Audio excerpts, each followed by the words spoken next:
Every day, groups of people are getting together to play a game so offensive, so disgusting that it should be banned.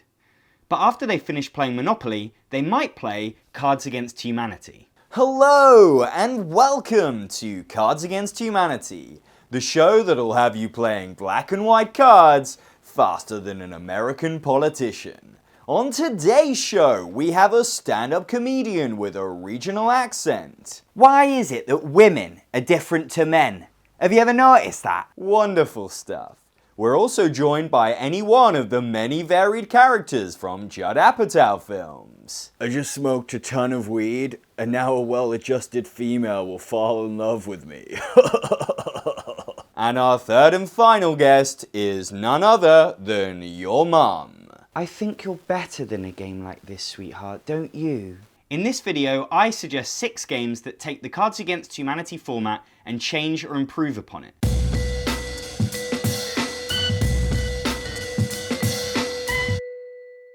I have copies of 3 of the games, Bring Your Own Book, Stipulations and Say Anything to give away. Keep watching the video to find out how you can win. A big part of Cards Against Humanity's appeal is its shock value. Okay guys, fill in the blank time. Next, from J.K. Rowling, Harry Potter and the Chamber of Ethnic cleansing. That will never not be hilarious. The trouble is, the box has a finite number of punchlines, and the second time you hear a joke it has less impact. What's a girl's best friend? Ethnic cleansing? That is kind of amusing. Every alternative on this list has its own way of keeping things fresh, ensuring you never get the same punchline twice. Stinker does this by using letter tiles. A journey of 1,000 miles begins with dropping acid. Well, you're not going anywhere without a proper coat. You each have 23 random letters and 2 wilds to create your answer, so you're forced into getting creative. Something you might do on an amazing date. Have rough sex. Mom! What? It was the only words I could spell. But you have the word cinema right there. The card said amazing date. I think we're beginning to learn why you're single. You might think that only working with certain letters is a problem. It's not, it's brilliant. It puts you in a corner which makes your attempts to get out of that corner all the funnier. How to avoid being drafted by the army. Lick sergeant's ear. And if anyone is seeing Scrabble tiles and experiencing PTSD, don't worry. The tiles are weighted towards useful letters. There are 2 wild tiles to fill in for letters you really want, and proper spelling is optional. There's a speed element to the game. Once you've finished creating your answer, you shout Stinker, and the last person to finish becomes the judge. They won't score. Everyone reads out their answers and the judge picks the winner. Stinker. No. Okay, time's up. You're the judge for this round. It's not fair. In my movies, we go 30 minutes without a proper punchline. But you get points for every letter you use. If you spend ages trying to create a long answer, you will get more points, but you risk becoming the judge and getting nothing. I really like Stinker. The cards are full of great setups that give you space to come up with something funny. It's not as daunting as other creativity games on this list. Rather than hampering you, the letters guide you, and you can always blame them if it goes wrong. With Cards Against Humanity, it's the game designers that wrote the punchlines. You can't take the credit. What about a game where you write the punchlines? Enter Stipulations, the game of pissing on people's bonfires. Look, I got this new game, Stipulations. Yeah, but you're an idiot. Yeah, that's the spirit. The judge draws a card and picks an option for themselves. Either the superpower, the lifetime supply, the occupation, or the fulfilled dream. Okay, I got a lifetime supply of kittens. Do I have to cook them myself? The other players have to write down a stipulation to the lifetime supply on their whiteboard. It can be whatever you want. The judge will pick his worst to win the round. The kittens are terribly impolite. Every time you stroke them, a member of your close family dies. It's a brilliantly simple device. Pick something worth having and then give your friends the opportunity to tear it apart. Since they know you best, they can tailor their answers to your nightmares. I have a superpower. I can never age. Except for your genitals, which age at 10 times the speed. The only other person who never ages is your mother-in-law. and you spend eternity together. And the only way to get someone else to talk to would be to procreate with her. No! I love this game. Play with friends with a wicked sense of humour and you'll be in hysterics. Stipulations is family friendly, the cards are innocuous. It's your group that will set the tone. But the theme of negativity can definitely inspire Cards Against Humanity levels of darkness if you want it to. I've solved world hunger. Yeah, but you solved it with ethnic cleansing. Lazy reusing of jokes. You must be a Judd Apatow character. This game does a brilliant job of encouraging creativity. I've hardly ever seen players struggle to come up with a stipulation, and a funny one at that. But the threat of a blank whiteboard is too much pressure for some, so this won't work for everyone. This is stupid. What do I pay me writers for? Thanks to Blacklight Games, I'm giving away a copy of Stipulations to one lucky winner. To be in with a chance, simply subscribe to my channel, like this video, and post a comment below. Not everyone wants to play a game that requires you to write the punchlines, but selecting from 10 pre-written ones in Cards Against Humanity robs you of the ownership of your answer. What about a game where you don't have to write, but your choices are unique and yours? Please bring your own book. Why do they always get you to read Romeo and Juliet at school? I don't need to read a book to learn about two families who hate each other. I've got Christmas at my place. Am I right? Armed with a book of your choosing, the judge will read a card and everyone has to find their answer in that book.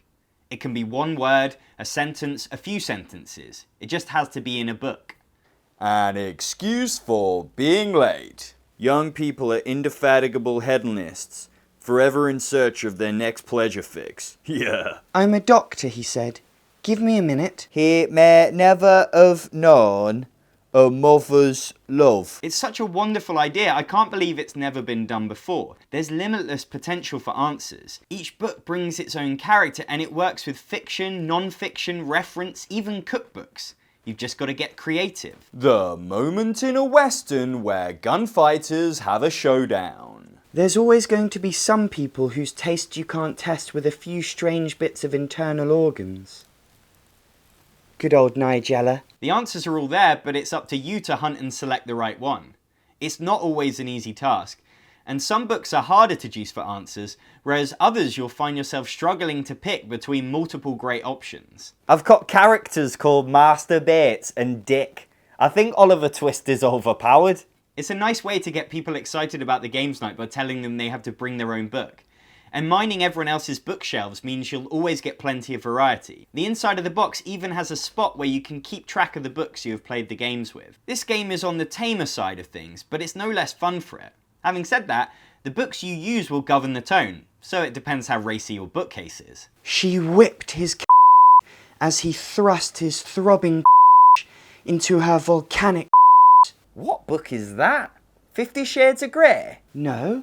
This is my diary from last year. Bring Your Own Book feels like a classic family party game. Great for dinner parties and Christmas. It's as approachable and immediate as Cards Against Humanity, but without the adult humour. Unless, of course, you don't have any books. In which case, Thanks to Coiled Spring Games, I'm giving away a copy of Bring Your Own Book to one lucky winner. To be in with a chance, simply subscribe to my channel, like this video, and post a comment below. Cards Against Humanity's greatest strength is its ability to make rooms of people laugh. For me, when it comes to making people laugh, nothing can beat Snake Oil. I don't need a game to make people laugh. I just consistently hear genuinely real people on the genuine street say hilarious unscripted things when I'm in earshot. In every round of Snake Oil, one player becomes the customer. Every other player will have to combine two of their word cards to create a product for the customer and then sell it to them. When combined, the word cards create utter nonsense, and that's the beauty. You have to come up with a reason why a newlywed would want an underwear pump, a vomit umbrella, a pocket mountain, or a pain shower. You just got married, you're on your honeymoon, you're having the time of your life. But it's almost too good. Once you've had one pina colada on a secluded beach at sunset, you've had 100. You grow numb to the happiness. That's where the pain shower comes in. 5 minutes of hell in this baby, and you'll be screaming in agony. ready and able to enjoy those refreshing pina coladas the way only a torture victim can. This game sets you up to be funny. The combination of the customer and the stupid products, all you have to do is take the joke home. As a fashion model, of course you want a bacteria oven. Every meal you eat will be riddled with food poisoning, making you dangerously thin in no time. There are no bad or good hands in Snake Oil. The game is at its best when a player is forced to get creative to explain why their invention is remotely relevant to the customer. You're pitching to a senior citizen. Go. So, cream handcuffs. Yeah, the thing is, the handcuffs, they stop you from reaching the cream, which as a senior citizen could kill you at any minute. Buy today and get a chocolate straitjacket for free. But creativity games are daunting at the best of times, and one way you have to talk for 30 seconds while everyone watches you is too much pressure for a lot of players. Insect sweat. You should buy it. Please. I've got a family to feed. Every round only one player can win. You get attached to your own pitches, so when you're not picked, you can feel like you're being told you're not as funny as everyone else. And the winner is your mom. But the insect sweat. I'm funny for a living. With the right group of people in the right mood, I would rather play this game than any other in my collection. That's how much I enjoy it. But finding that right moment can be tricky. Whilst making this video, I found out that the company behind Snake Oil went out of business. There are still some copies around on eBay, and I wanted to champion this brilliant game with the hope that someone else will pick it up in the future. If you can't get hold of Snake Oil, I would also highly recommend Funemployed, a game of hilarious job interviews. Check out my review for that on my channel. If there's one thing that could be said about Cards Against Humanity and all the other games on this list, is that they don't have much game to them. Say Anything is a party game that brings a little more game to the party. The judge will pose a question about themselves. In my opinion, which current TV show would be the hardest to live without? Everyone else writes their answers on their whiteboard and throws it in the middle. The same answer can't be used twice. Game of Thrones. Probably one of those newfangled Netflixes. Then the judge secretly selects his favourite answer, but before he reveals, everyone votes on which answer they think he'll pick. He'll pick Game of Thrones because it reminds him of growing up in the north.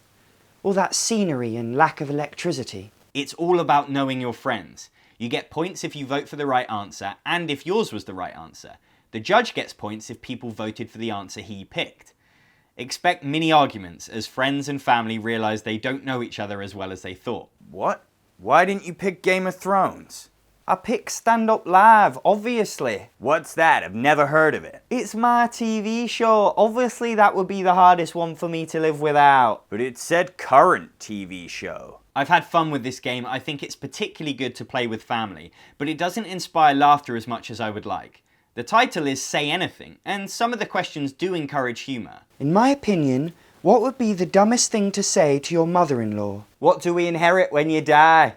And how's your blood pressure? Am I right? But most of the questions feel more factual, and it's a lot harder to come up with something funny. In my opinion, what's the best music album of all time? Rumours by Fleetwood Mac. Fearless, Taylor Swift. The questions are phrased in my opinion, not which is the funniest, so that's often how the judge votes. In my opinion, the best music album of all time is Fearless by Taylor Swift.